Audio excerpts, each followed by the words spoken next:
2019च्या निवडणुकीमध्ये भाजपच्या वाटेला 27.84% मतं आली. शिवसेना त्यावेळी भाजपच्या सोबत होती. शिवसेनेला 23.50% मतं मिळाली.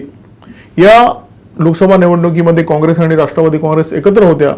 राष्ट्रवादी काँग्रेसला 15.66% तर काँग्रेसला 16.44% मतं मिळाली.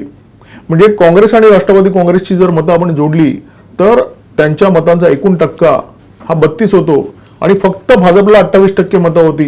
म्हणजे काँग्रेस आणि राष्ट्रवादी काँग्रेसची एकूण मतं भाजपच्या मतांपेक्षा फक्त 4% जास्त होती.